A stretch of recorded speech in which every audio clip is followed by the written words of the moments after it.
You are about to begin a new and exciting learning experience. This album provides you with everything you need to play chess, a fascinating game that men have enjoyed for centuries. Well, now that you've opened your album, you see that it contains a full-size chessboard and on its other side a set of diagrams.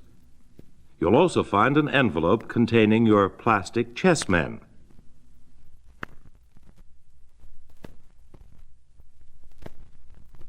A chess game is a battle. The chessmen are the armies, and the chessboard is the battlefield.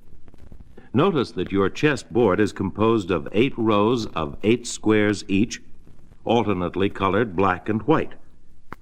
Some chessboards use different colors, but regardless of the colors, the light squares are called white, and the dark squares are called black. The horizontal rows of squares are called ranks, and the vertical rows are called files.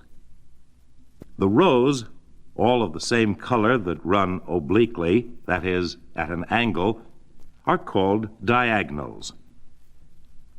Each player has a force of 16 chessmen arranged to face its counterpart at the other end of the board.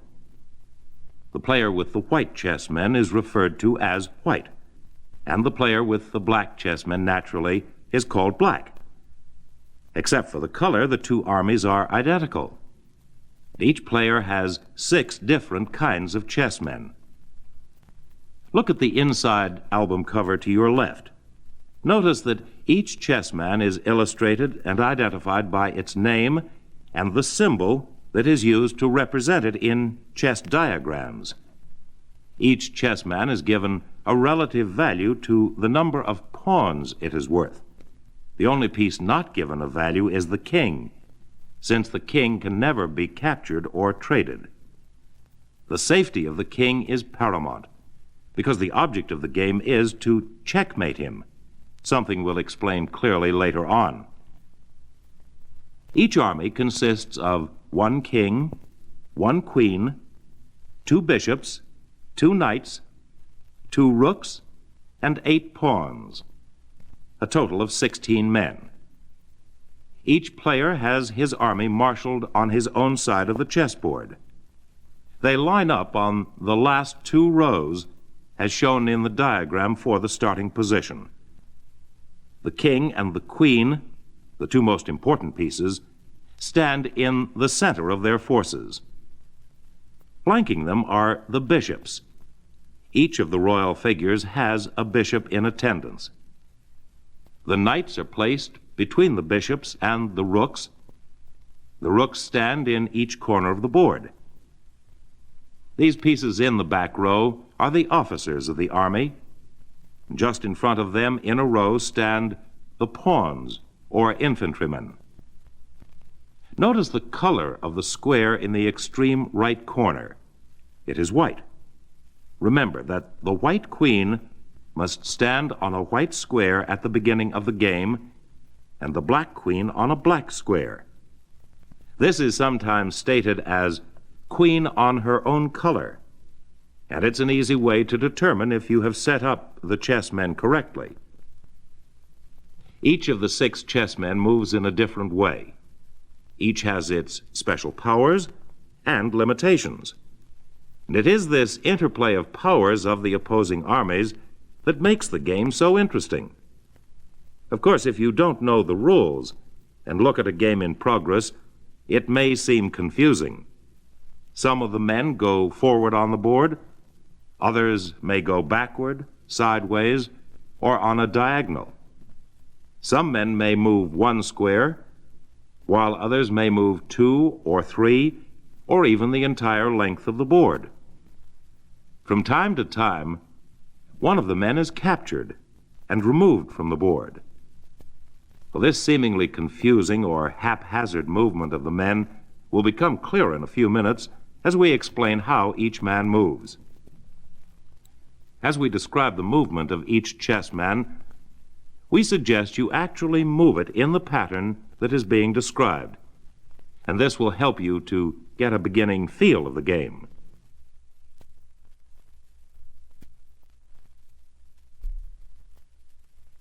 The first piece is the king.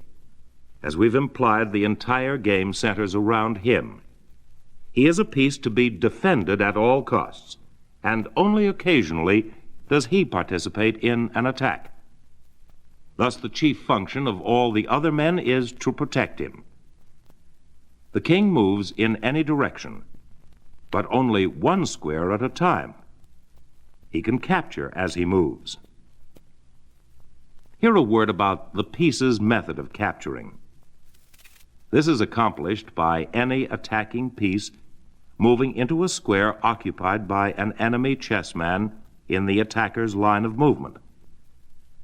When a chessman is captured, it is removed from the board, and its place is taken by the capturing piece. The next piece is the queen, the most powerful one on the board.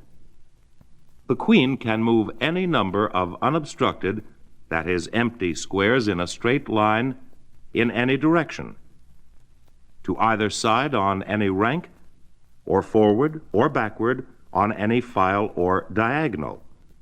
She attacks and can capture an enemy piece that stands in her line of movement. The next piece is the bishop. He moves any number of squares on a diagonal in either direction. He can capture any enemy piece in his line of movement. Because of the way he moves, a bishop who starts on a white diagonal must remain on a white diagonal, and a bishop starting on a black diagonal must remain on a black diagonal. The next piece is the knight, which represents the cavalry of the army. His movement is quite interesting. He moves 2 squares forward or backward, and 1 square to the right or left, or 1 square forward or backward, and 2 squares to the right or left. Since the knight's movement is slightly more complicated than that of the other pieces, let's review this move. Place your knight on a white square in the center of the board. Move him 2 squares forward, and now 1 square to either side, so that he lands on a black square. Let's try another variation.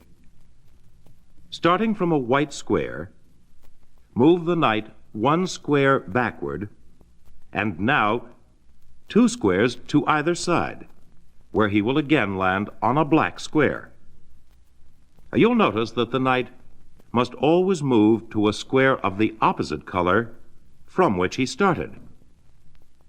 Another interesting point about the knight is that he is the only piece that can jump over other chessmen, either his own or his opponent's. When he is capturing or moving to another square, he is not blocked by men in the intervening squares. Remember that he is able to leap over them. The last piece in the officers' row is the rook. Now, the rook can move any number of squares either forward or backward on a file, or from side to side on a rank. It differs from the queen in that it cannot move diagonally. The rook captures any enemy piece directly in its line of movement. Finally, there is the pawn, or infantryman of the army. The pawn moves directly forward. On his first move, a pawn can move either 1 or 2 squares at his choice, but after his first move, he can move only 1 square at a time. The pawn captures diagonally. That is, he can capture an enemy chessman who stands 1 square diagonally in front of him to the right or left. After an enemy chessman is captured and removed from the board, the capturing pawn moves into the square formerly occupied by the captured chessman and continues forward on this new file on his next move. Pawns are the only chessmen that never move backward. The object of the game of chess is to checkmate the opponent's king. Checkmate is the chess name for a situation in which a king is under attack and cannot escape.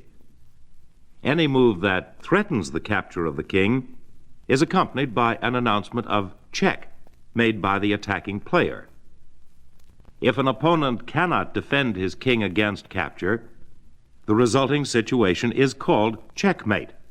And with this, the game is over and won, but the checkmater does not actually capture the hostile king and remove him from the board in the way that other men are captured and removed. Each side tries to win the chess battle by checkmating the enemy king, and it is the fate of the king that decides which army wins the battle. Well, now we're going to put the basic lessons about the way the pieces move into immediate action and begin playing a game of chess. Since you are playing alone, you will in effect be the general of both armies, and you will move for both sides. We're going to suggest certain moves for you as white and certain counter moves for your opponent as black. Now, set up the pieces as shown in the diagram for the starting position.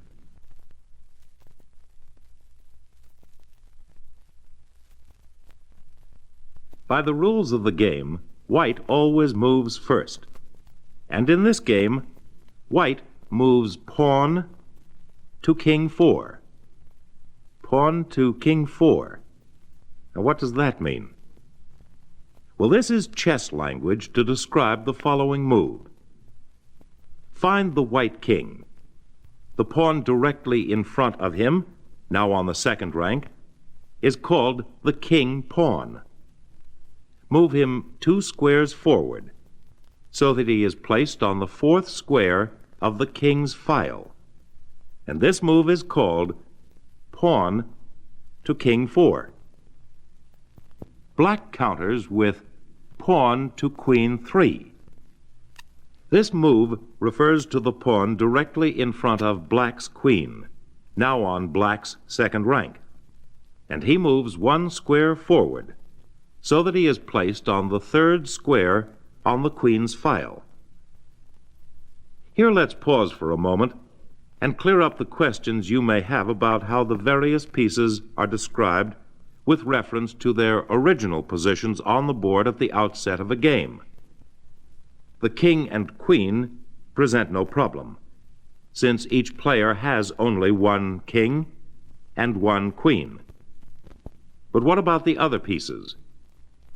Well, actually, there is a very simple way to identify them. Imagine that white's and black's forces are divided into 2 sections or wings, the king's wing and the queen's wing. Then all of white's pieces and pawns on the king's side belong to the king, so that the bishop next to the king is called the king bishop. The knight next to that bishop is called the king knight, and the rook next to that knight is called the king rook. The pawns in front of these forces also have their code. The pawn in front of the king is called the king pawn. The pawn in front of the bishop next to the king is called the king bishop pawn. The pawn in front of the knight on the king's side is called the king knight pawn. And the pawn in front of the rook on the king's side is called the king rook pawn. The pieces on the queen's side are designated in the same way: queen bishop, queen knight, and queen rook. The pawns in front of these pieces are called queen bishop pawn, queen knight pawn, and queen rook pawn. Now let's return to our game. Each player has moved a pawn forward toward the center of the battlefield. Chess moves, incidentally, are always described in pairs. Your move and your opponent's counter move are referred to as a move. In tournament chess, each pair of moves is numbered 1, 2, 3, and so forth on a score sheet. For the second move, white moves bishop to bishop 4, or to be more precise, king bishop to queen bishop 4.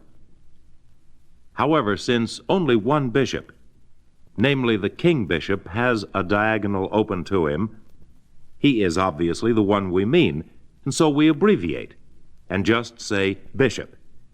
And since he must move on the diagonal to the left, he will reach the fourth square on the queen bishop file.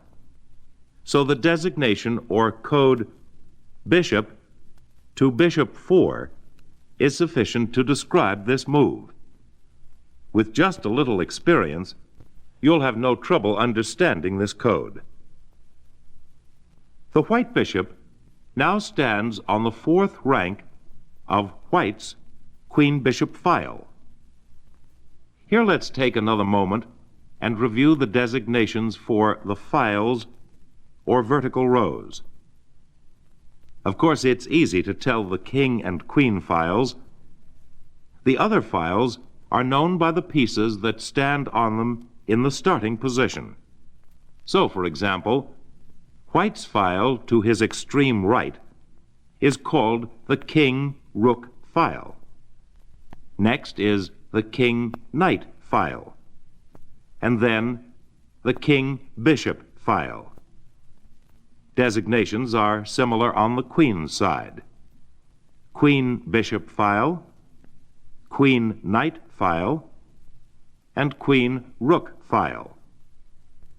The number of the square on a file is determined by actual count, starting with the first square on your rearmost rank and going forward on the file to your opponent's back rank, which becomes your 8th square on the file.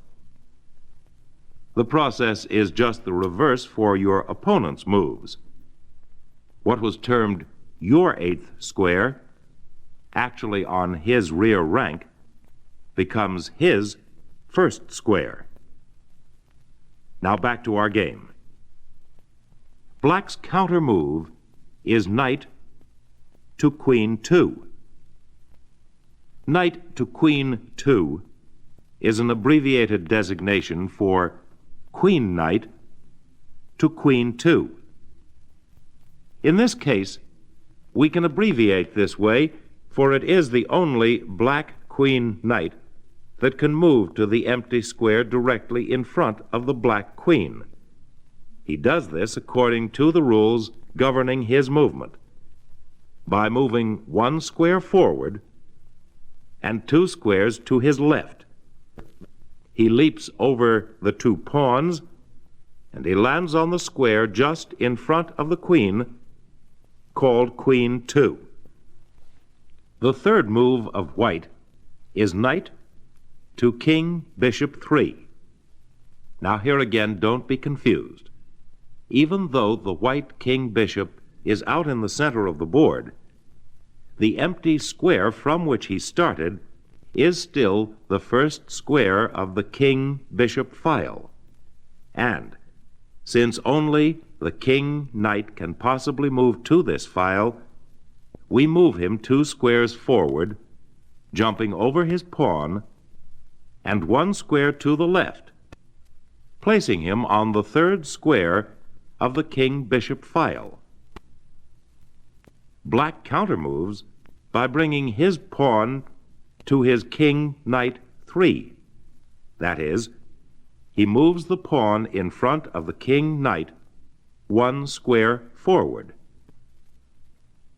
White's fourth move is an exciting one.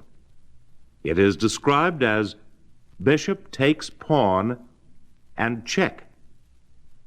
As you study the board, you will see that there is only one pawn that can be captured by the bishop. Clearly, the pawn that is vulnerable to attack is next to the black king. This pawn is captured and removed from the board. The white bishop now stands on the square in front of the black bishop and threatens the black king. Since a cardinal rule in chess states that a king in check must move out of check, black moves his king one square on the diagonal and captures the enemy bishop. In fact, this is the only move available to the king. For white's fifth move, he plays his knight to knight 5. This, of course, is the knight already out on the board, or as we say in chess terms, the knight that has been developed. The knight moves 2 squares forward and 1 square to his right. He now stands just in front of the black pawn. But more important, he threatens the black king and says, check. Black countermoves by advancing his king to bishop 3, which is 1 square forward. He thus moves out of check and attacks the white knight. For his sixth move, white plays his queen to bishop 3. That is, he moves his queen 2 squares to the right on the diagonal, so that she is on the same file as the black king. Remember, the black king can move only 1 square at a time, and the queen can move any number of open squares in a straight line. The queen now checks, that is, threatens the king. Black must move out of check, and he does this by moving 1 square to his left on the diagonal, capturing the white knight.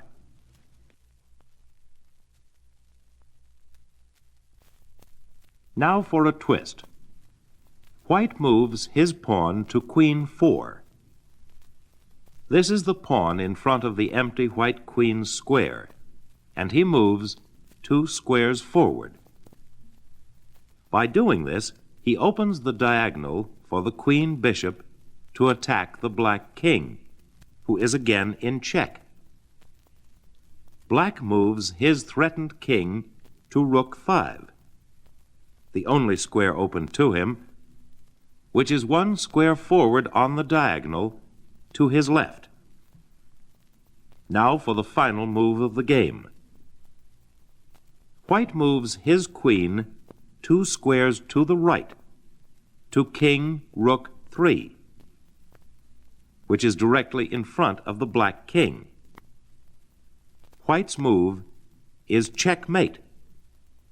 Now you can see that there is no move that the black king can make to escape capture, for all of the squares are covered either by the white queen or the white bishop, and none of black's forces can come to the king's aid. Since he cannot capture the white queen, because she is defended by white's king-knight pawn, the game is over. White has won. Now return the chessmen to the starting position for the next lesson.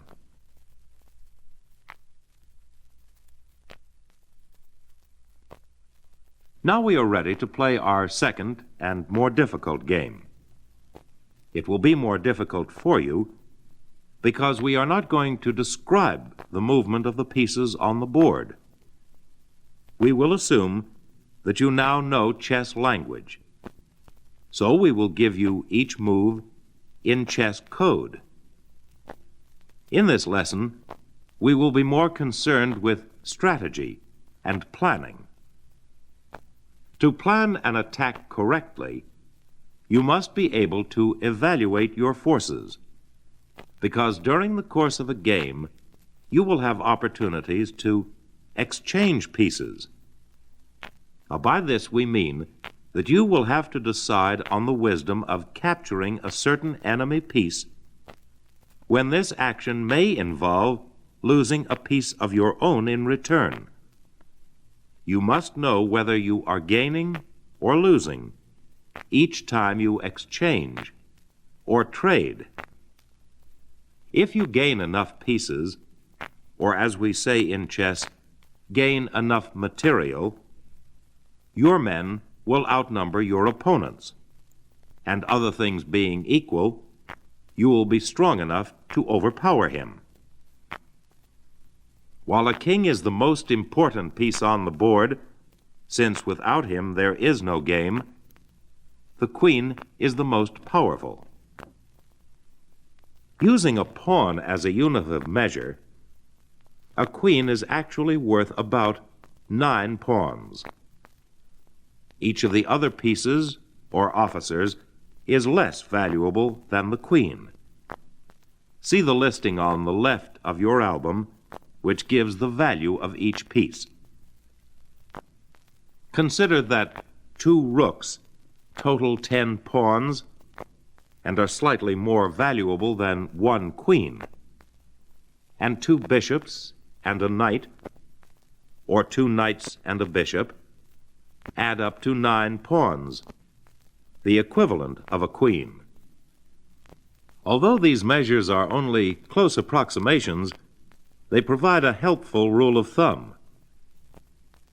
In this game, you will see how black, knowing the value of his forces, is able to defeat his opponent. White plays his first move, pawn to queen 4. He makes this move for a number of reasons. He wishes to open the queen file slightly so that his queen will be able to move later in the game. He also opens the diagonal of his queen bishop for future use. And at the same time, his queen pawn now commands the important central square, known as King 5. As you learn more about the game, you will know that one of the principles of good strategy is to command the central squares, usually by occupying them with pawns. So with this first move, you will observe that white is planning ahead. Black replies by bringing out his knight to king bishop 3. In so doing, black's knight occupies a commanding square in the center of the board. But that is not all. Black is developing. He is bringing out an officer to join in the battle. For his second move, white also brings out an officer. He plays knight to queen 2, and his knight also commands squares in the center of the board. Black's second move is pawn to king 4. Now this move is unusual. You can see that black is giving a pawn away for apparently no reason. White is unaware of what black has in mind. So for his third move, white plays pawn, takes pawn, and now is a pawn to the good. He stands well. But will he fall for his opponent's plot? Because black's knight is attacked by white's pawn, black plays knight to king knight 5. In no case would it be profitable to trade this knight for a pawn. On the surface, it seems that black is trying to recover the pawn he has sacrificed. Actually, he is getting ready to spring a trap. You'll soon see what he has in mind. Black's knight has come too close to white's king for white's comfort. So, for his fourth move, white attacks the knight by playing pawn to king rook 3. White now is in real trouble. Of course, he is expecting black to play knight takes king pawn. Instead, black explodes a bombshell. He plays knight to king 6, placing the knight on a square on which it may be captured. It is now white's turn to play, and after examining the position, he decides he must capture the knight. If he fails to do so, the knight will capture white's queen, which cannot move away. So, white's fifth move is pawn takes knight. That is, king, bishop, pawn takes knight. And now black's plot is revealed. Black plays queen to rook 5. Check. Since white must get out of check, that is, must defend his king, he plays his only move, pawn to king knight 3. Black counters with queen takes knight pawn. Checkmate. The game is over and won by black.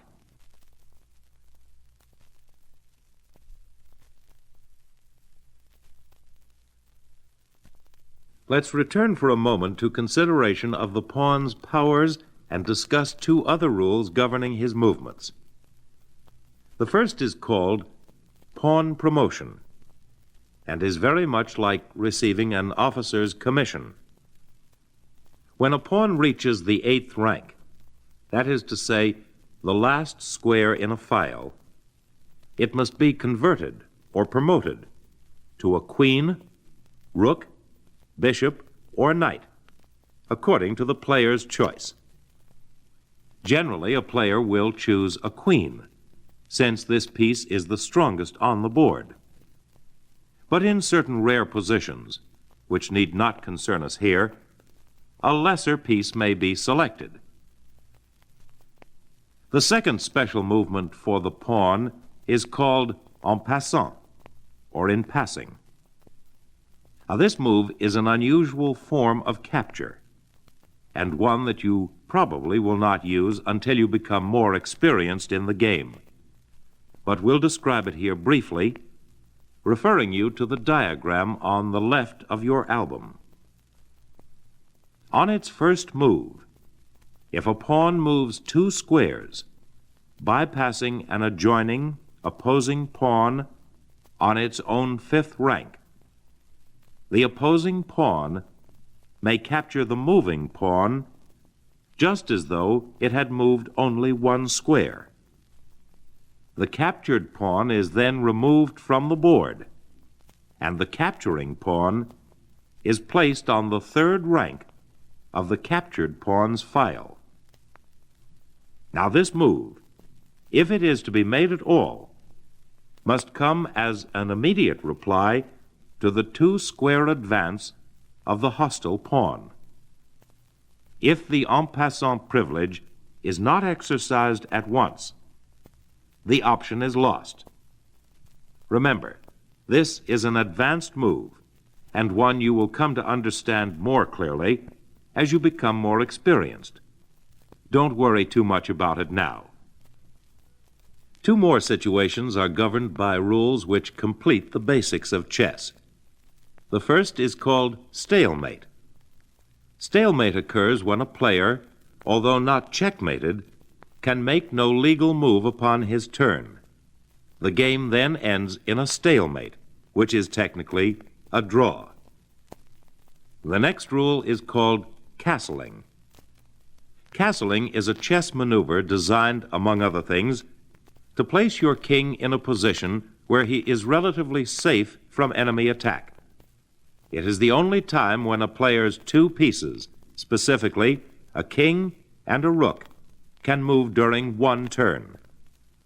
Castling on either the king's side or the queen's side is possible if the king and the rook are in their original positions, neither having moved, and the squares between them are empty. They then may join in this action, which you may visualize by thinking of the rook being placed next to the king and the king on the opposite side of the rook. In this operation, the king moves first, to show unmistakably that castling is intended. It is illegal to castle to get out of check, or if the king must pass over a square under attack by an opposing piece. On the left side of your album, you'll find two diagrams showing the castling procedure, one for castling on the king's side and the other for castling on the queen's side. Now return the pieces to the starting position on your board, and in the next lesson we'll play another game.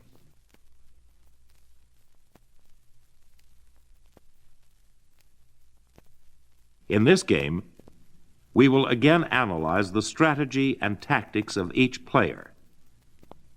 For his first move, White moves pawn to King 4. Notice how this move opens up the diagonals for the White Queen and King Bishop. Black responds with pawn to King 4. Like his opponent, Black, although he had a choice of many moves, chooses to play the way White did, and this brings him similar advantages. For the second move, White moves his knight to King Bishop 3. By this play, White is developing. He is getting his king knight into action, and this knight threatens to capture the black king pawn. Black moves knight to Queen Bishop 3. In so doing, Black also develops his knight. Notice, too, how it defends the black king pawn from attack by the white knight. For if White captures the pawn, Black would recapture, and White would lose a valuable piece for a mere pawn. White's third move is Bishop to Bishop 4. Besides developing the bishop, this move further clears the way for castling, which is the maneuver we described earlier. Also, it is an aggressive move, for it puts pressure on Black's king bishop pawn. Since this pawn is stationed close to the black king and plays an important role in defending him, we can see that a threat to the black king is developing. Black's third move is pawn to Queen 3. Notice that this move has two advantages. First, it opens the diagonal for the black queen bishop, and secondly, it gives additional defense to the black king pawn. Before this move, the black queen knight had been the only protection of the king pawn. If that piece had moved, Black would have lost his king pawn, but now the knight has been freed for action. However, this move also has a disadvantage, for it restricts the range of the king bishop along his diagonal to the right. White's fourth move is knight to Bishop 3. Now, this is a further development of the pieces, or as we might say in military terms, a mobilization of forces. Black's fourth move is Bishop to Knight 5. See how the black bishop threatens the white knight from this position. At this point, we're going to use the rule of castling. You'll recall that we described this move as one that increases the safety of the king. For his fifth move, White castles. He does this by moving the king 2 squares toward the rook, and then moving the rook over the king to place it on the square called King Bishop 1. Black's fifth move is knight to Queen 5. Notice how this move puts added pressure on the white knight. White's startling sixth move is knight takes pawn. Observe that only one of the two white knights is in a position to capture a black pawn. That is the knight on the king's side of the board. This move leaves white's queen open to attack by black's bishop. And for his sixth move, black plays bishop takes queen, apparently gaining a decisive material advantage. Now, when your opponent makes what looks like an obvious error, it's always a good idea to take a little extra time and make sure it isn't a trap. The so-called error may have been the bait that tempted you into the trap. In this particular case, black too quickly assumed that white had made a simple error. As a matter of fact, instead of his taking the queen on his sixth move, it would have been far better for black to play pawn takes knight. White's seventh move is bishop takes pawn check. Notice that there is just one white bishop out on the board, and in capturing the black king bishop pawn with check, he moves along the diagonal to his right. Now black is in trouble. Remember the rule that a king in check must move out of check. So, let's consider the various moves that the black king can make. If he were to move on his right diagonal to queen 2, he would be under attack by the white knight, which is poised for the kill. A king may not move into check. So there is no move left for black but king to king 2. And that is the move he makes. Now for the final play. White moves knight to queen 5, giving checkmate, which three white pieces have combined to administer. These are the two knights. Notice how they keep the black king from moving to bishop 3 or queen 2, and the white bishop, which controls black's king 1 and cannot be captured because it is protected by the white knight on white's king 5. The checkmate is final and the game is over. White has won. You have now learned the basics of chess and have tested your knowledge by playing 3 games. We hope that this experience has been fun, but more important, we hope it has stimulated your interest to go on to intermediate and advanced chess lessons. There are many excellent books on chess available at your library or bookstore, but before you proceed to book learning, we urge you to play this record over and over again to make sure you understand all the rules.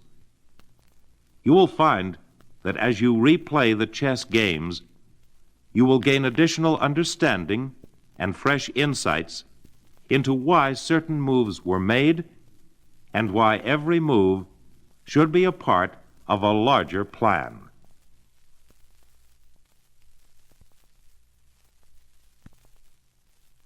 In closing, a few hints on how to get off to a good start in your next game.